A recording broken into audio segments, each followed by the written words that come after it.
fellow folks. Welcome. It's a very wet and autumnal Wednesday afternoon here.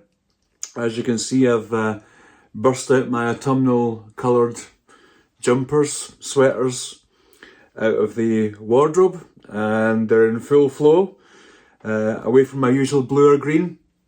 It's really beautiful here on the island at this time of the year, although we're getting plenty of gales coming in, gale force winds and plenty of rain. We don't lack for rain on this island, but it is so good to welcome you to this extra stitch. And usually what happens is I have an episode, and then when life gets too busy, I have an extra stitch in between, and then I might have an episode.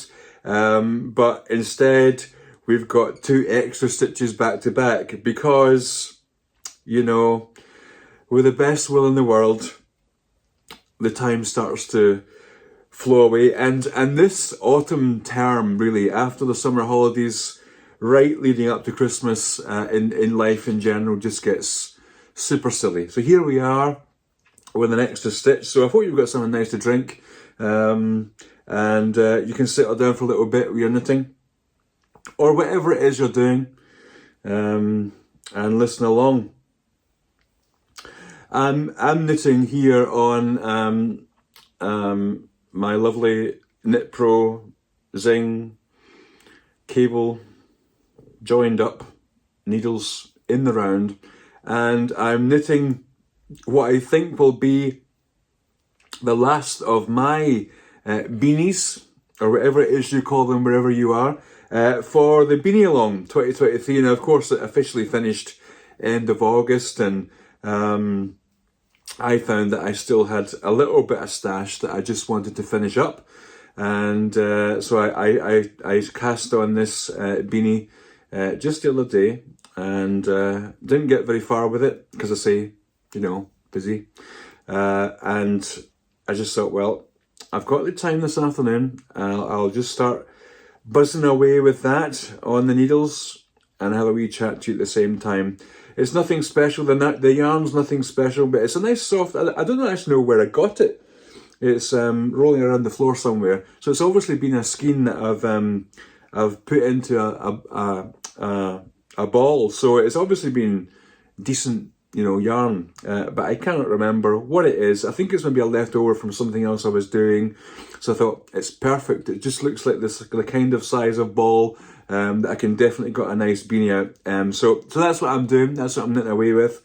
And I'm probably frustrating the life out of loads of you with my slow, laborious, too much hand movement knitting style here. But as I keep saying, you know, I don't knit to produce frantic and copious amounts of stuff. I knit because it slows me down. And on this Wednesday afternoon, this is exactly what I need in the middle of a busy week, and just off the back of a crazy busy week.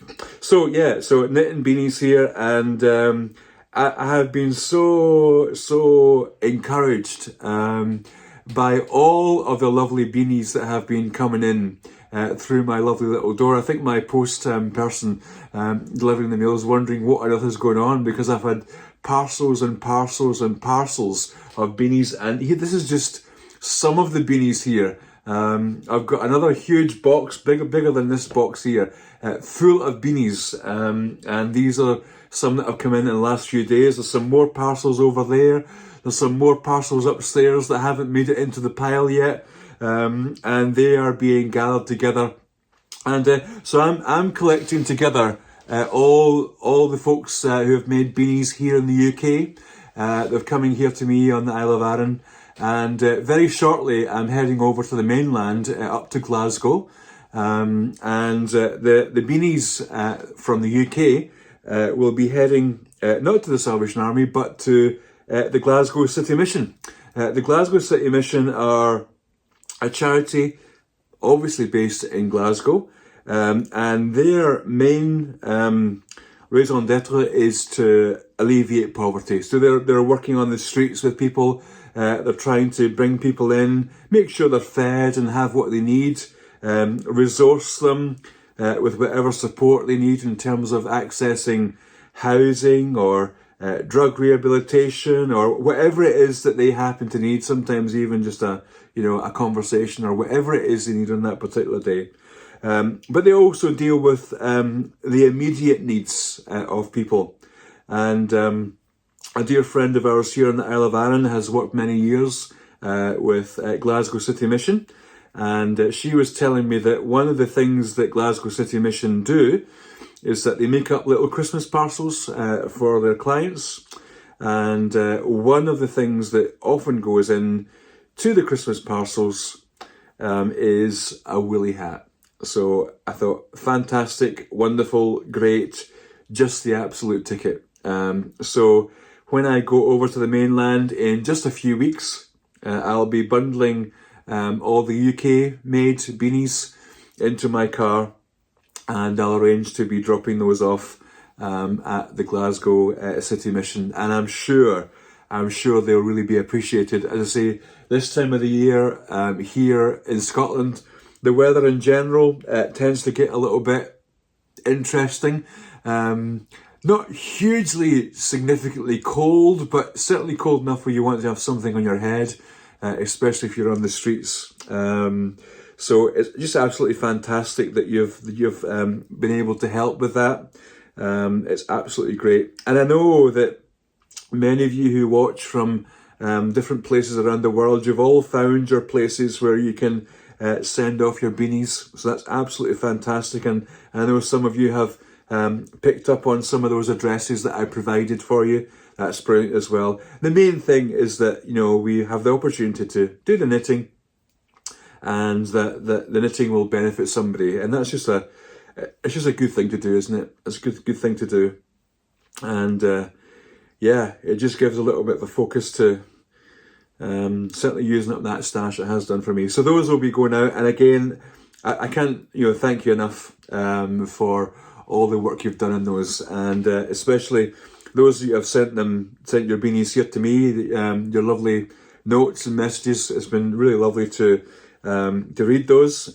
My daughters are making fun of me because they come and they announce, "Dad, you've got more fan mail." I said, "Well, I don't think it's really like that, darling." But but it is lovely.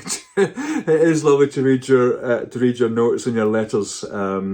It cheers up some grey days, and great to just great to see people. Obviously, there's folks that interact with on things like Instagram, etc. But the vast majority of you, I don't really have any real contact with you. So it's just lovely to read your notes, to hear where you're from, and hear what you've been getting up to, and hear some of the stories of the things that you've knit. And there's been some really beautiful hats, So thank you. So my heart is pretty full at the moment with all sorts of joys, and of course one of the things that's happened since I last spoke to you in the last Extra Stitch was our knitting retreat up at Sannox, and boy, was that a special time. It was a great time. It was a wonderful time, and I can't remember how many of us there are of us off the top of my head. I didn't plan anything, but we had a good number. We had I think five ladies who came over from the United States. We had a lady from Italy pop in, and we had folks from around Scotland and various things, and we came together for what felt to me like a beautiful few days. I mean, it was a very gentle few days, and it's worth saying again, I don't think our knitting retreats, although they're based in the spirituality of the Christian tradition, I don't think they're not heavy-handed. There's no one getting bashed about the head with a Bible or anything like that. But we had a beautiful time. We just interspersed the time with some times of singing and some reflection and some Celtic style poetic prayers, and we did a little bit of reflection. And I think our themes were on the theme of vulnerability and hospitality. Vulnerability because, when we're coming together with other people, if we want to get the real benefit of being able to be enriched by other people, sometimes it involves sort of being a little bit vulnerable and sharing of ourselves. And then we spoke about hospitality being not just, providing people with a cup of tea or somewhere to stay, but hospitality is, like a condition of the heart, where we open ourselves up in vulnerability and invite other people to come in. And in my experience, there were some lovely occasions where that happened. Just some beautiful opportunities of conversation and sharing about life and situations. And of course, a good bit of conversation on the old knitting. Again, some lovely projects being done. There were, sweaters and lots of lovely socks being done, and various different things. Of course, when you're sitting knitting away, ideally what you do is you bring something that isn't going to be too taxing, so that, if you do make a mistake, and I mean, we don't do mistakes very often, do we? Let's face it. But if we do make a mistake, then it's only a sock, and you can very quickly rip it back and get yourself sorted, and before you know it, you're back on track. So there was lots of sock knitting and various things that people were doing. Although there were some people doing some stuff a little bit more adventurous, which was lovely to see. And the benefit of being on folks' Instagram is you get to see the progress of those things that they've been doing since they've gone home. But as well as the knitting and the sort of reflection times, we had some nice meals together, and there's a few of us went down to a little folk night that happens in one of the local hotels, local pub, and we had a nice little collection of local musicians offering their musical delights, and there was a few of us added a song or two, which was absolutely great fun. And actually, since going along to that for the first time with our knitting guests, I've been going back because really a great bunch of people, and nothing particularly spectacular on the musical front, but here's some, local folks just getting together on a Sunday night just to share their musical gifts and just to enjoy the company of others and hear the odd tune, sing the odd song. So that was beautiful. And then the saddest thing for me was, it felt like we'd only just got started on the Friday, Saturday, then Sunday, and then all of a sudden people were starting to go because we'd only, it was only a couple of days. So people were starting to leave by the Sunday afternoon and then the Monday. And I don't know, every time someone went away, I was like, oh, here they go again. And so that was sad. But we had a few folks that stayed on an extra couple of days. And so on the Monday, we started off with our morning prayers at the centre, but then we went out for a little walk, and with two of the girls went up to. You may remember in one of the episodes I took you up to the little library up in the cottage up in the forest. Sorry, so we went up there and had a look at the library. I can't remember what episode it was, but I'll have a flick back. If you're looking for it, it's the one where I'm standing outside a little log cabin wearing a kilt. So that's the episode. We went up there. And then after that, we went round to the Standing Stones at Macriemuir, which isn't too far from the place where the library is up in the forest. And that pretty much took up best part of the Monday afternoon. And then just to finish the lap round the island, we had a drive via the north end of the island back to Sannox, where we dropped everyone off. And then by the Tuesday, everyone had abandoned me. So I was like, on the rest of Tuesday and Wednesday, I was rattling around that place like the Marie Celeste, completely deserted, completely, but it wasn't very long before we had another large group of people come in, so it wasn't quiet for long, but it was really a great weekend, and didn't take any footage, so there's nothing to show you. And I didn't ask. There's plenty of photographs certainly, but I didn't ask anyone's permission because it was just one of those things in the moment. I think there's a few on Instagram. Pop over there, have a look. But it was just a lovely time, and I'm still enjoying just the absolute lovely memories of just knitting together. And it was my 43rd birthday on the Friday, and ridiculous people had been overly generous and gave me some lovely little gifts. So it was really nice to spend my 43rd birthday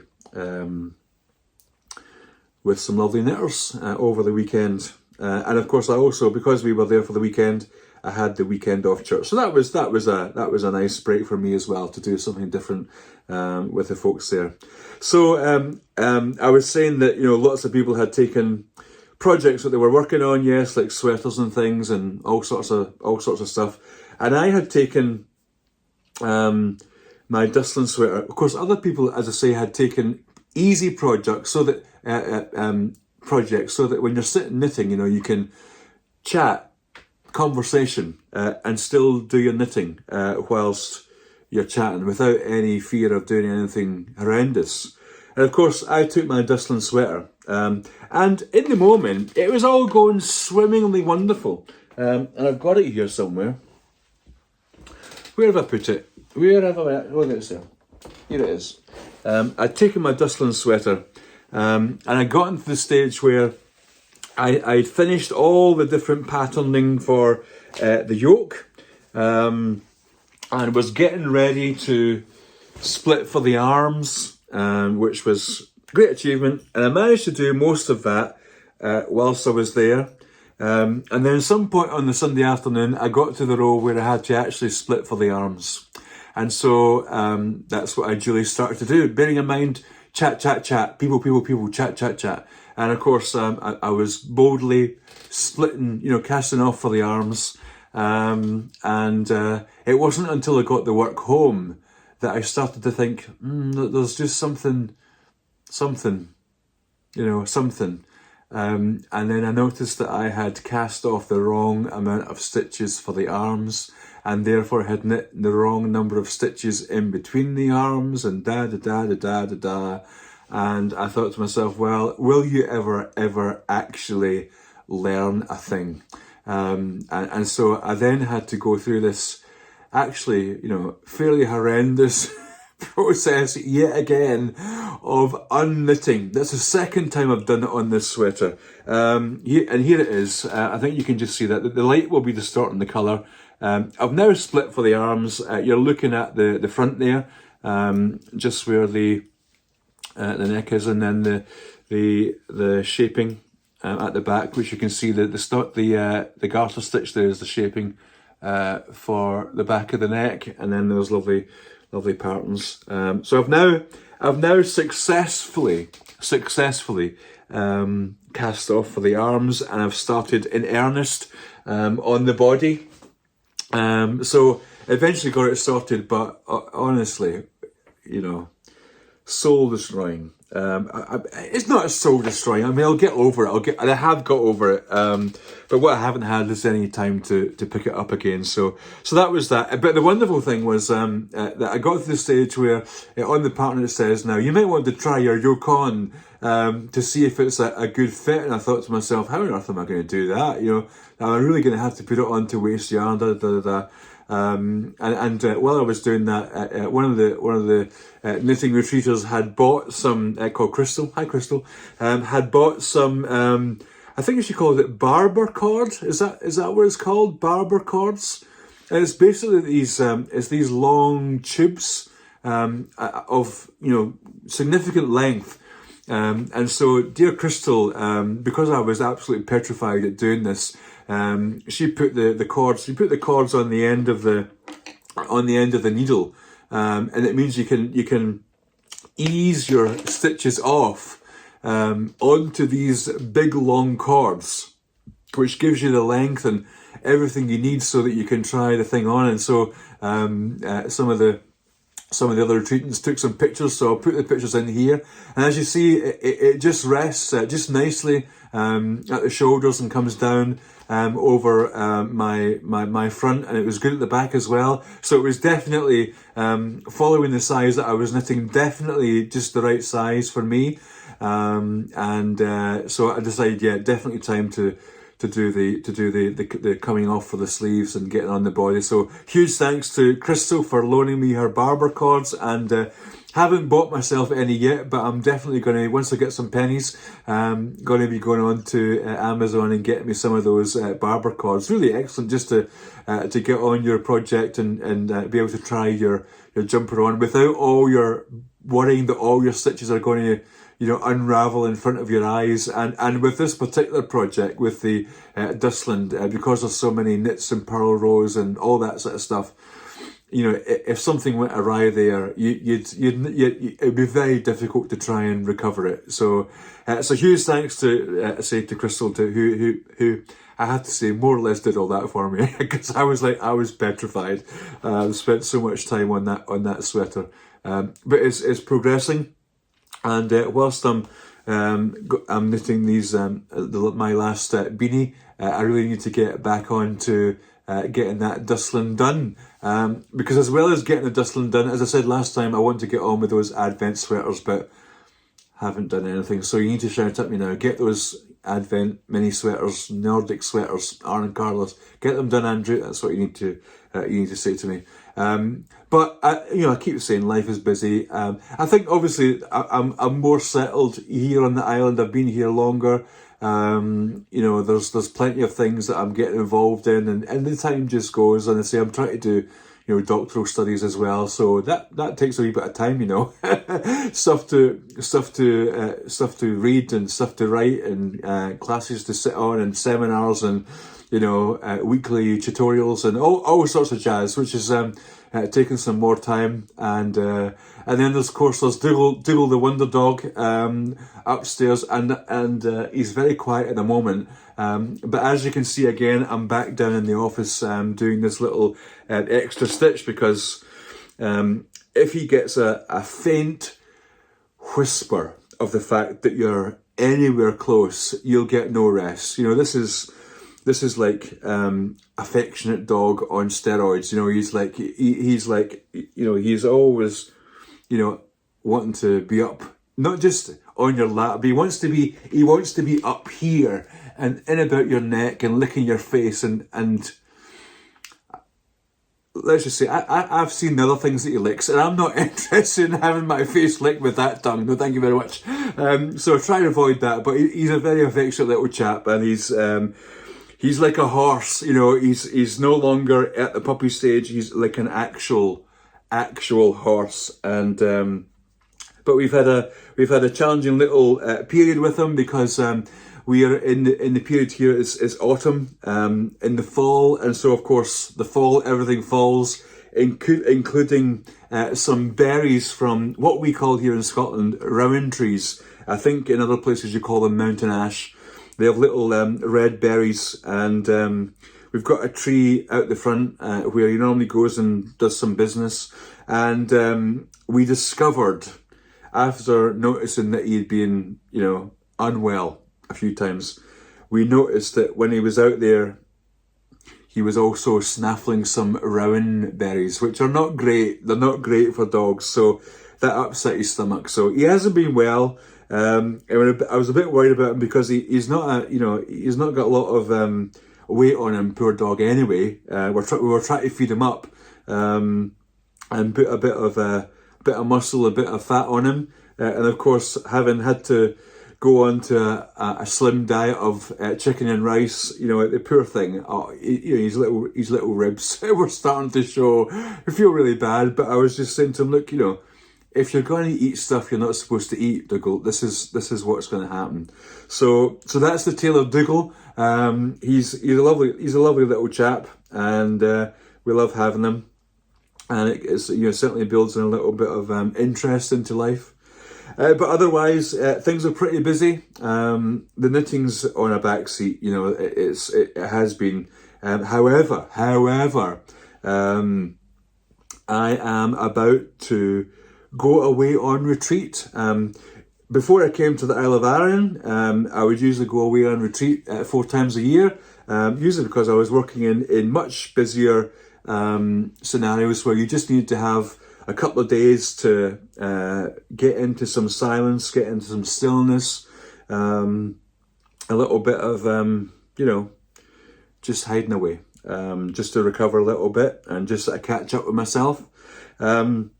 But, living in Arran, you don't need to do that as much because, we're surrounded every day by such beauty. And even on the lunch hour, just stepping out to have a sandwich in the most beautiful surroundings, you feel that your life is a constant retreat, to be honest, in many ways, although it does get busy. But I am going on retreat in a few weeks' time. In fact, a week on Saturday. I can't remember when it is, but it's a couple of weeks' time.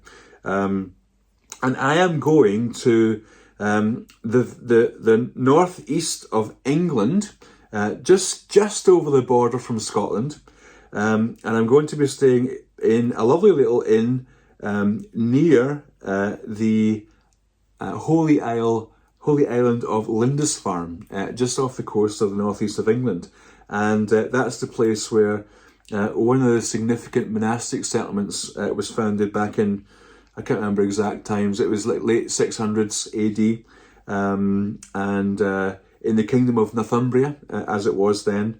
And that was a place where Christianity spread from throughout England and down into Northern Europe, going back towards that way.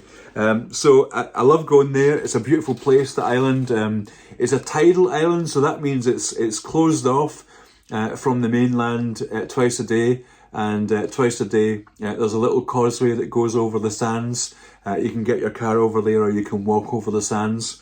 So it's a beautiful place, full of history, full of beautiful wildlife, and just, the stillness and the quietness, and the eerie sound of the seals singing on the sand dunes. It just absolutely beautiful place. I know a few people over there, so I'll have a chance to catch up with friends. There's a beautiful little coffee shop called the Pilgrim's Coffee Shop, which I think I will be frequenting with my knitting and just getting still there. I've also got, as I say, doing some studies. I've also got some studies that I need to do. So I'll be doing that possibly in the mornings, and then just sort of, just being still. I don't know what you're like. I don't know what kind of person you are.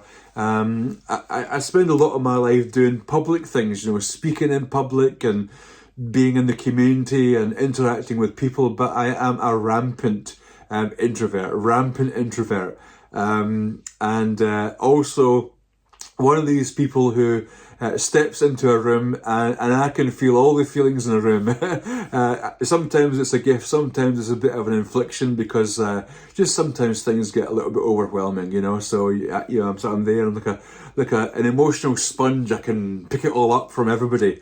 And so I find that gets exhausting. Although it's part of my job to be there and around people, but oh my goodness, it gets exhausting. So I can start to tell the signs where I just need to go into the silence. I need to go into the silence, and in the midst of all the stuff that I've been living amongst, I have to be able to get back to that space where I can notice what's going on inside me, so that I can sort of untangle all my complicated thoughts and feelings and emotions that I'm sure many of us have, but I can't untangle them until I can get into that place of stillness. So I'll be going into sort of hermit mode for just 4 nights, 5 days, with a bit of travelling, obviously with the ferries either side.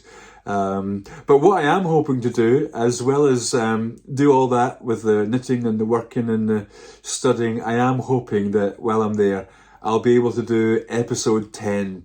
So hoping to film episode 10, main episode of the channel here. over there on Lindisfarne, and it'll be absolutely wonderful. I know to show you around. It's just the most beautiful place. And I've done plenty for the Arran tourist industry in the last year. There's been loads of you who have come. Some of you have come to say hello. Some of you who haven't been able to, but you've come nonetheless. So it's been lovely to see you. But Lindisfarne is just a beautiful place, and yeah, I just want to show you that. It's a special place in my story, and I'll say a little bit about that as the time goes. So I'm looking forward to that. So episode 10, it will be filmed in its entirety during that week on Lindisfarne, and then give me a few days to get it edited together, and then probably towards the last week in October, there will be another episode for you to watch. But wanted to just to pop in, say hello. I hope you're all doing well. However, however many of there are of you, don't know you all obviously, but just sending some positive thoughts, vibes, prayers, whatever, blessings for the autumn season for those of you who are in the north. And for those of you on the southern hemisphere, you'll be hotting up for the summer. I hope that all goes well with you. I don't like summer. You're very welcome to it. But for those of you who are sort of heading into autumns and preparing yourself for winter, every strength to you, every deep resource to you as you prepare for that season. I have to say, I love autumn, or fall as some of you folks call it. For me, it is that time of the year where you're surrounded by nature doing its thing, and of course all the trees. What they do is they start to, in preparation for the winter, they start to draw all the sap and all the energy deep into the centre of the tree, into the roots, and that is how they survive the winter. And of course the leaves drop off the trees because the leaves are no longer necessary. They can't survive the winter and sustain the leaves at the same time, so it all falls away, and this resource is drawn deep inside. And I, with my personality, with the way I think, I just love that as a picture. And there's definitely at this time of the year, just that season where I need to allow some of the busyness, some of the frenetic, some of the out there fall away, and just sort of come inward a little bit. Rummage around in the heart, rummage around in the head, and actually to know the freedom of just letting some things fall away, and to know the privilege of that, the richness of that, and just to get to that place where I'm ready, I'm back on track, I'm back in the programme, back on the page, or whatever it is I'm back on the wagon, however you want to describe it. I'm back and I'm ready to go. So just a very quick pop in to say hello. Hope you're doing well. Hope your projects are going well. Let me know what you're knitting. Let me know what you're up to. Let me know any new discoveries that you've found out there, patterns that you're really enjoying at the moment. Any of you part of groups? I mean, are you knitting regularly with other people? That's a great thing in these months. There are actually groups here on the island, and I think some of them have occasionally sort of popped in and have had a wee look at the strange guy that they hardly ever see at their groups because he doesn't come. And I keep meaning to try and get along to some of these groups out there in the community that are meeting. But one of my problems is that one of the knitting groups for sure meets between I think 2:00 and 4:00 in the afternoon, and 3:00 is when my youngest daughter comes home from school. So I'm usually at home sort of to let her in. So I can't get to the knitting group. There is a crochet group that meet at a similar time, so again I can't get to that. So, but there's something lovely about knitting with other people, isn't there? There's just there's just an absolute joy of being in that space where you can just be with other people. And talking about that, I'm going to put just here, the dates for our Sannox Stitches Knitting Retreats for 2024. We've got the dates now in the diary, and what I've done is I have added an extra day, so the programme will now run over 3 whole days with some flexibility either side for people to arrive or to depart. But both of these sets of dates are in close conjunction with 2 yarn events that happen here in Scotland, both based in Perth, which is just in the central belt of Scotland, where the vast majority of the population live, in the fair city of Perth. The first one in March is the Scottish Yarn Producers Showcase, and again, if you look back a few blogs, a few podcasts or whatever these things are, you'll see that I took you up there and showed you a few stalls. Well, one of the knitting retreats is in very close proximity to the weekend that event is on. And then the September event is, I don't know if they've finalised the dates yet for the Yarn Festival, absolutely, but I think it's going to be either before or after the Sannox Stitches Retreat coming up in September. So the plan is that there's opportunity to come to Arran, spend a few days with us at Sannox, knit together, have all that stuff, make new friends, do the knitting, all that sort of stuff. And then there's an opportunity for us to travel over under our own steam, but to travel over together and enjoy the Yarn Festival together. Doesn't that sound great? I think it sounds fantastic. I think it's brilliant. So I'm really looking forward to that, and I hope that some of you will be able to come and join us for that. And I've even had people asking for dates for our retreats and our knitting retreats in 2025. Well, I'm sorry to say at this stage we haven't got that far yet. We are on Arran time here, you know. We don't know what we're doing next week, let alone what we're doing in 2025. But I've done my best to press on with 2024 and get the dates in, so that if you are thinking about coming, and especially if you're thinking of coming from afar, you've got the dates there and you can start making your plans. So I'm really looking forward to that. Listen, it's been absolutely lovely to sit and chat with you a bit. I hope you've got some knitting done. I have got some knitting done, but I've already managed to make a mistake on a 2x2 rib. I think I'm just one of those people. I need to be able to. I can watch the telly and knit at the same time, but I don't think I can hold a significant one-way dialogue with you on this and actually do knitting that's going to actually produce anything that anybody's going to have any use for. So I'm going to go and visit. I'm going to go and fix this beanie. I'm going to go and fix it. I'm going to see how Dougal Wonder Dog is, and then yeah, that's it. So lovely to see you folks. I hope you're doing well, and we'll see you at the end of October for episode 10. But for now, beanies agus agus mar sin leibh an drasta. Take care.